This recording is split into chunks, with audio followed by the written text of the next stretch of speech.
안녕하세요. 파상관제인 홍인필 변호사입니다.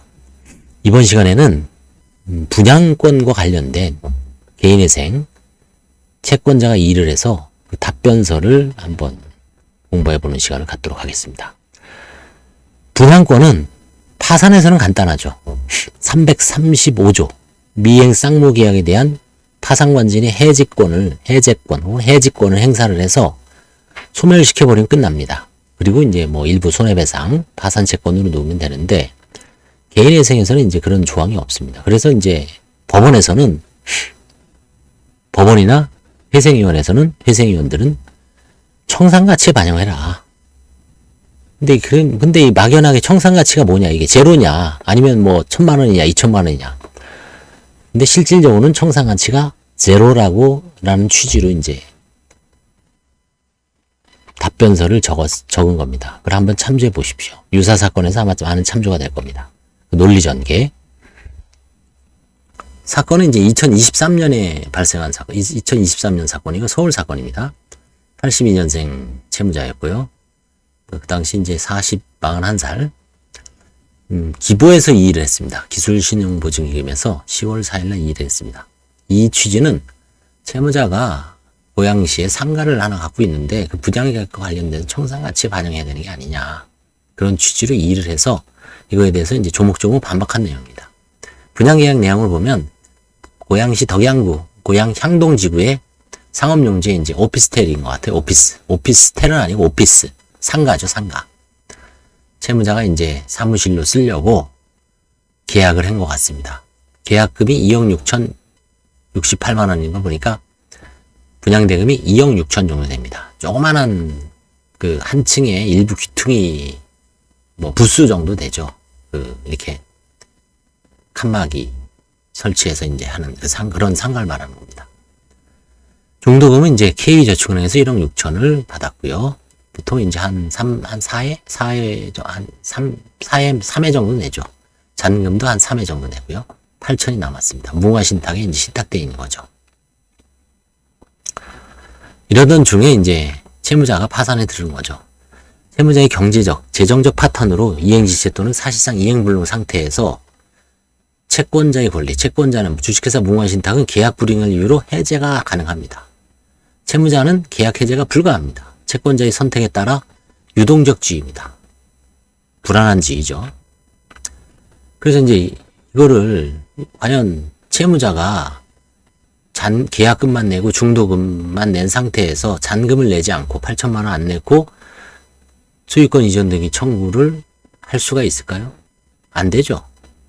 잔금 지급을 전제로 해야죠. 소유권 이전 등의 청구권은 잔금 완납을 전제로 한 권리입니다. 과연 소유권 이전 등의 청구권, 채권이 존재하지만 그 채권의 청산가치를 어떻게 반영하죠?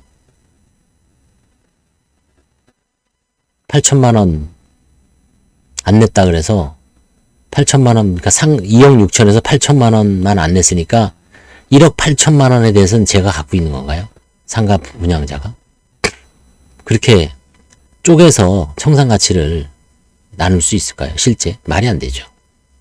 소유권 이전 등의 청구권은 잔금 완납을 전제로 한 권리고 이행불능 상태다. 채무자의 재정적 파탄으로 사실상 이행불능에 도달했습니다. 그리고 이제 변제계획 효력 한계, 개인회생 변제계획 확정이 분양계약을 변경하는 효력이 없습니다. 변제계획이 확정됐다 그래서 분양계약에 영향을 줄 수가 없습니다. 분양계약은 그대로 그냥 천년만년 해지가 안 된 상태에서는 날려버릴 수가 없습니다. 그래서 분양대금 반환 채권 현황은 계약 해제의 효과로서 분양계약 소급 상실합니다. 중도금 대출 영향은 계약 해제 시 중도금 대출도 효력을 상실합니다. 그럼 이제 계약 해제에 따른 원상 회복 의무가 발생하죠. 손해배상도 해줘야 됩니다. 그 다음에 금액이 미확정입니다. 손해배상 채권과 상계 정산될 예정으로 현재 금액을 확정할 수가 없는 문제가 생깁니다. 그래서 쌍방 미행 쌍무계약과 개인회생, 채무재생법 규정은 일반회생, 파산, 개인회생 절차 규정이 되어 있죠. 계약 해제 규정에서 일반회생과 파산 절차에만, 일반회생도 그렇고 회생이죠. 파산 절차에만 쌍방 미행 쌍무계약 해제 규정이 존재합니다. 파산 절차에서는 해지가 원칙이고요. 회생에서는 이행이 원칙입니다. 물론 둘 다 허가를 받아야 됩니다. 개인회생 절차는 쌍방미행, 쌍무계약 해제를 한다는 조항이 없습니다. 이 조항을 준용할 수도 없어요. 그래서 분양권에서는 개인회생을 이제 했을 때 채권자, 시행사 아니면 신탁사의 처분만 기다리는 거죠. 좀 해제해 주십시오라고 그냥 개인회생 들어왔습니다. 저 능력 없으니까 잔금 낼 수 없습니다. 봐주십시오. 그러면 이제 시행사가 신탁사가 해제해 주는 경우가 보통입니다. 근데 이 사건에서는 상당히 오래 걸렸습니다. 한 16개월 정도 걸렸어요. 결국은 이제 해제해 주더라고요. 해제한 상태에서 이제 채무가 확정되니까 개시 결정이 나고 인가가 됐습니다. 좀 시간은 오래 걸렸죠. 결론. 권리가 부존재한다.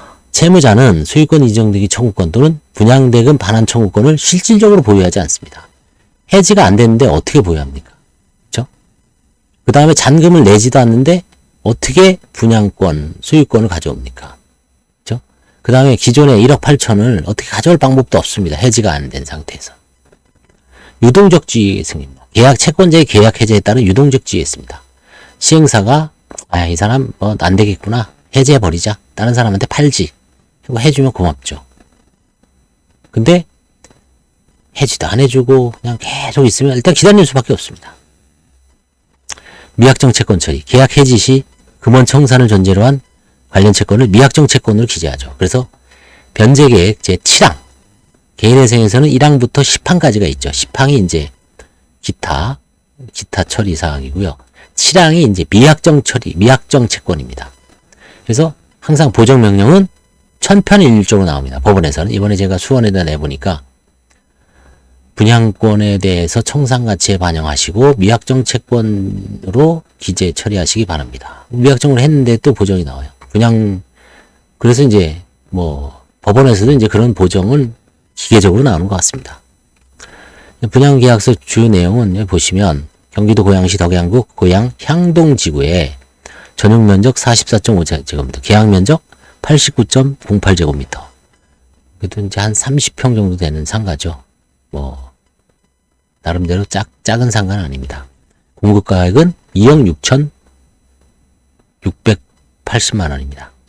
건물가는 1,300, 대지가가 1억 2천. 그래서 부가치세도 이제 환급을 해주죠. 나중에 해지되면 또 토해내야 됩니다. 이거는 계약금 10%, 중도금 60%, 잔금 30%.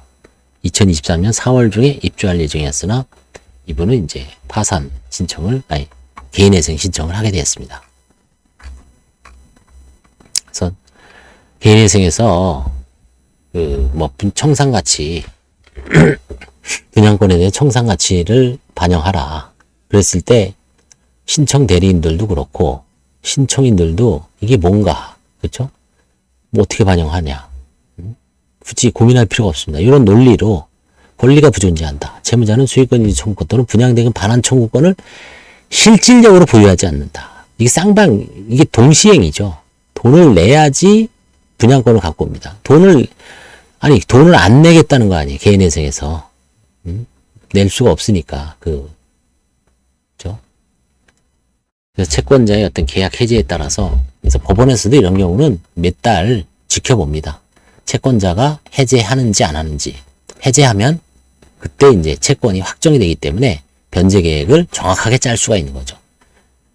다만 미확정 채권으로 짜더라도 일단 뭐 돈은 개시가 되면 돈은 내야죠. 그렇죠? 돈은 내면서 미확정 채권에다가 이제 배당이 되겠죠. 잠정적으로. 그래서 이런 보정, 개인회생 절차에서 지금 뭐 분양권이 지금 큰 문제죠. 저희도 지금 뭐 여러 건을 갖고 있습니다만 경양각지에 분양권과 관련된 파산은 아주 쉽습니다. 파산은 뭐 그냥 간단합니다. 해제해버리면 됩니다. 근데 개인회생에서는 해제하는 권한이 없기 때문에 결국 채권자가 해제하는 데까지 기다렸다가 최종적으로 확정 변제 계획을 수정해서 제출하면서 뭐 인가를 받으면 되고, 그 전까지는 법원에 따라서는 최장 16개월. 이 사건이 이제 16개월 한 사건입니다. 아마 초창기 이런 것 때문에 이제 옥신각신했죠. 뭐 청산가치에 반영하라 어쩌고저쩌고.